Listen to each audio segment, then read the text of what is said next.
Kasmet birželį apie Antanines sekmadienio vidurdienį Prienų viensėdis Kelmės rajone laukė svečių. Taip jau 20 metų. Nuo tada, kai čia gyvenantys Agnieškos ir Jono Kazlauskų šeimos palikuonys, draugė su Kelmės mažoju teatru ėmė rengti sodo teatro šventes. Gyvenimas tuokart šioje ramioje vietoje pagyvėja. Nendrių pavėsinėje dar prieš vidurdienį suguža poetai. Ne tik vietiniai Kelmės krašto, bet ir iš toliau – Raseinių, Kėdainių, Šiaulių, Kauno. Pasidalyja savo kūrybą, pajautomis, apkabina bendraminčius. Po geros valandos svečių daugėja. Teatralai, kelmiškiai ir iš tolesnių Lietuvos vietų atvykę kolektyvai bruzda, ruošdami sceną spektakliams. Kiekvieną kartą susitikę medžių užuodangoje ir sodybos šeimininkai ir svečiai prisimena pradžią.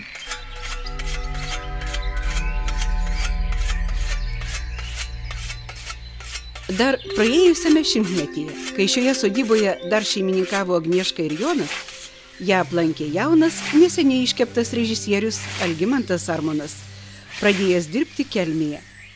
Kadangi šeimininkas Jonas tuokart dar smarkiai mojavo dalgiu, jo aštrumą išmėginti pasisiūlė ir režisierius. Po 20 metų vėl tą patį pakartojęs čia, Prienų viensėdyje. Viskas, sakyčiau, prasidėjo nuo to pjovimo. Jaunas buvau, dalgiai gerai ėmė, Janinos tėvuko padaryti. Traukė, prakaitis nuo nuošis laš. Tik žolė krimti pradalgį, o jėgos tas buvo. Traukė su vėjais. Pradalgė praein 100 metrų, nepajunti, kad nupjauviai. Ir vėl grįžti 100 metrų. Žiūrėk ir lauks jie nukritęs. Na, jėgos buvo smagu. Ir dabar yra nos. Yra nos, ir dabar baisiai gražu yra. Sugalvojom, kad čia taip mintis tokie šovi, kad gal čia būtų kokios daržinės, tai dabar Klono teatras. Klono. Na va, tas čia toks kiemelis uždaras, nieks neina. Man baisiai įdomiai taip žiūrėjus. Sakau, čia ir laukia gali vaidinti. Ir prie obels dar įdomiau. Nu, kažkoks vat, teatras kažkoks. Klojimo teatras, kaimo teatras, aš nežinau nei pats, ką aš prišnekėjau, bet fantazavau už kokią valandą apie teatrą. Ja, nu, ta tokia ramybė pagimdė padaryti tokį festivalį, kuris dabar vadinasi Sodo teatras. Nu, gražu, o ką?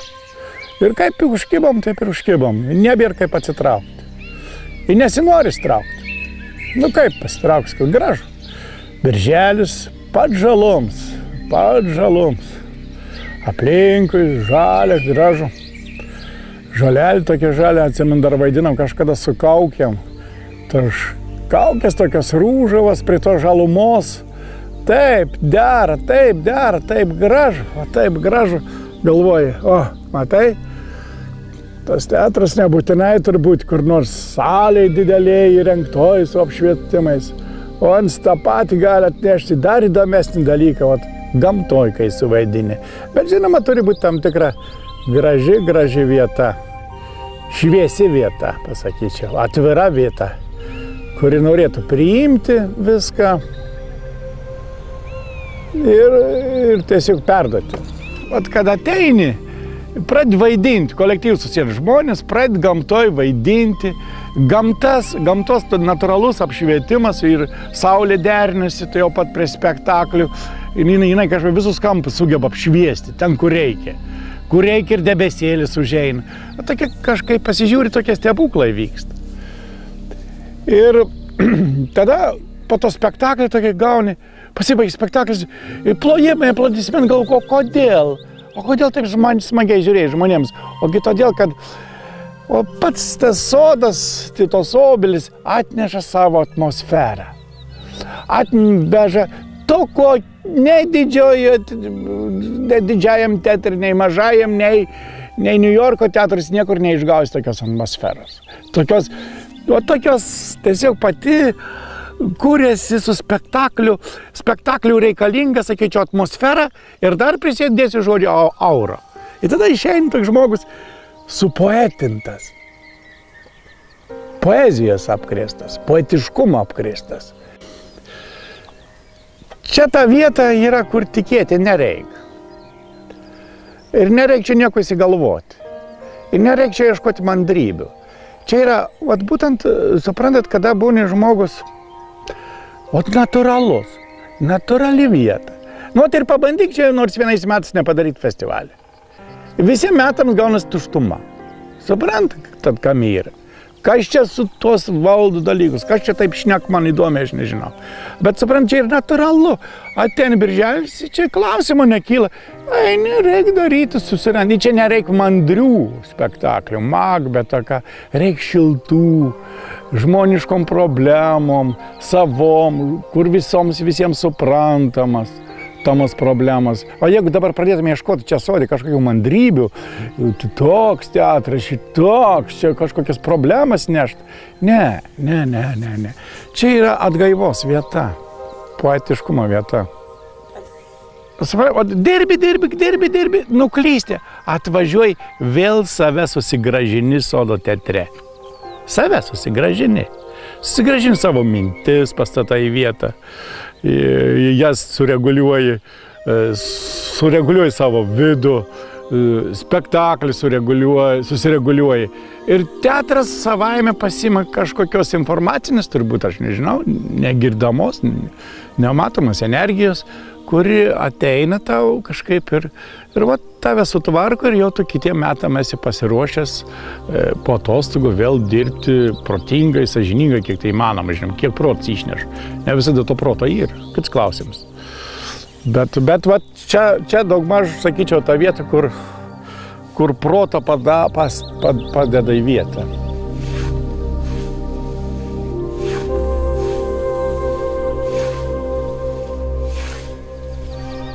2014 m. birželį Prienų viensėdis pakvietė į 20-ąjį Sodo teatrą.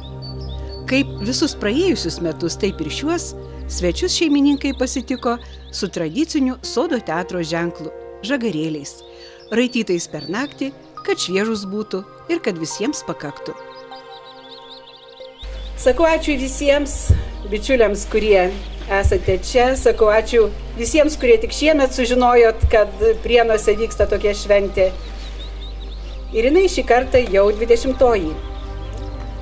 Iš tiesų yra įdomu, kad gali prabėgti tiek laiko, o šventė nesibaigti. Ir tikimės, kad Dievas, kaip dovanoja gražų orą mums, taip dovanos dar ir tą gražų laiką, kad galėtume vėl susitikti ir vėl pakartoti tuos susitikimus čia. Tokia proga padėkota rėmėjams, prisidėjusiems prie tradicijos gyvavimo. Muzikinių kūrinių visus pasveikino jaunasis Kelmės krašto talentas Gytis Kaušius, kuriam sėkmės meno kelyje pernai linkėjo ir prie naujojo vaikino akordeono prisidėjo Sodo teatro žiūrovai.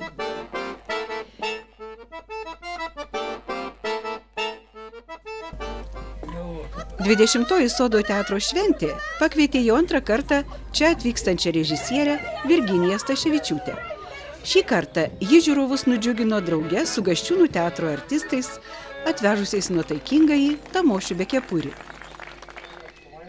Kelmiškiai mažojo teatro artistai kiekvieną kartą Sodo teatro žiūrovus nustebina naujų spektaklių. Geros humoro dozės nestokoja režisierius Gediminas Trijonis su kolegomis spektaklyje Provincijos farsas.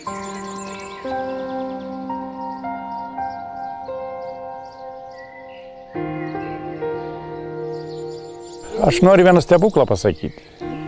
Aš iš daug metų stebėjimų tokius stebuklus mačiau čia. Rytmetį atsikeli, o tam birželį 12, 15, 18 atsikeli rytmetį. Lietus kaip iš kibirų. Lyja nors pasius. Nu į ką? Nu eini į teatrą, saviškai visuomenė, a dedamės dekoracijas, a ne, sako, dedamės jau sakau, kad dedamės, žinodams iš anksto. Atvažiuoja svečiai, Skuodo teatras, ten atvažiuoja kiti dar teatrai, kur atvažiuoja, lyja, o jie taip vasariškai apsirengė visi su basutėm mergaitėm. Nubėgi savo sandėliuką, surandi kaliošų, ten visokių apmaunės kaliošais, aktorės tas ir atsiveži čia šitai. Nes su basutėm atvažiavo. Atsiveži. Na va, jau iki 12 valandos kinlin kaip nuo Kiškibiro. Jau prieš 12, taip 12 valandą pradėt mažėti nuo pusę pirmos. Nustoj paskutinis lašas, saulelė pasirodo, 1 valandą gražus oras. Ir vaidinam, čia žvoliai išdžiūna, viskas išdžiūna. 5 valandą viskas baigėsi. Jau žmonės susidės paklodės kažką tenai, kokios vaišės daryti, žiūrėk. Niaugis. Pravelyt. Ir tai buvo, aš paskaičiavau, man kokie 5 kartai. 5 kartai kokie buvo, taip yra. Ir dabar... Vieną kartą tik buvo labai, O vienas iki jau, matyt, kažkaip dievulis su lietum nebesusišnekėjo, kad jau reikėjo klėtėj vaidinti, nes visą dieną pasiuto jau visiškai. Bet, bet čia vienas kartas toks buvo toks.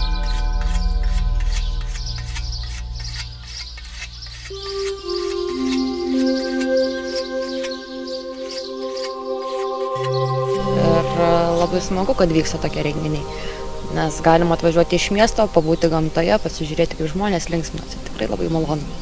Menas gamtoje, taip sakant, labai įdomu. Salėje netaip įdomu, pavyzdžiui, man žiūrėti, kaip gamtoje, nes čia ne kasdieninis reiškinys. Ir prieš keletą metų pirmą kartą sukviečiau poetus ir maloniai atvažiavo. Jiem labai patiko ne tik tai vieta, bet ir po to, kas vyksta, po poezijos skaitimų, kas vyksta, spektakliukai ir tas pats bendravimas žmonių toks mielas su tais vietiniais. Tai nutarėm tęsti ir va jau turbūt 5 kartą renkamės kaip skaitantys poetai, propaguojantys savo kūrybą. Ir žmonės prašo tęsti. Šiandien labai malonių išgirdom komplimentų iš raseiniečių, kurie pirmą kartą čia atvažiavę. Oi, mes labai daug gaunam. Gaunam pasitenkinimą, dvasinį, gaunam džiaugsmą.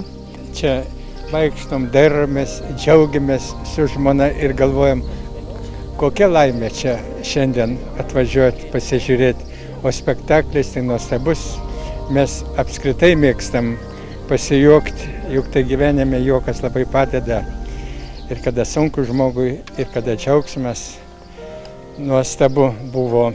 Visi aktoriai labai džiaugsmingi, kupini energijos, gyvenimo džiaugsmo ir įkvepia mus irgi taip niekada neliūdėti, nenusiminti, o gyvenime ieškoti tokio džiaugsmo, tokio malonių dalykų. Svarbiausia, mūsų tautos dvasią pradėti gaivinti. Mes tebesam, mes išleksma, kaip jūs besistengtumėt ir dėko Janina, dėko kitiems žmogeliams, kurie bendramintai yra. Ir tokie šventės, kaip tik tautai ir bodina. Todėl, kad čia nėra to atneštinė iš kažkur, čia yra grinai iš mūsų senovinių papročių ir visko. Mes važinėjom, šimet buvau dinozaurų parke, Indėnų kaime. Tai ten yra atėjusi iš kažkur kitur, o čia yra grinai vietinė. Grinai apie mūsų buitį, apie visą kitą. Čia reikia, labai reikia. Ir tarmės tokios įdomios būna, ir vaidinimai, pasisakymai. Kažkaip čia, žinokit, savo viskas taip paprasta, viskas artima. Ir tie artistai, ir tie žiūrovai, viskas taip net tiesiog traukia. Žinot, laukiam tos dienos, kada galėsim čia atvažiuoti. Tai yra bendruomenės renginys. O tai yra viena iš tradicijų, kurios jungia bendras darbas, bendras pasisėdėjimas. O visa tai, kas ateina su metais, kažkokios naujovės ar dar kažkas, tik tai pildo ir puošia. Todėl sakau, tegu duotas dievulis ir toliau taip.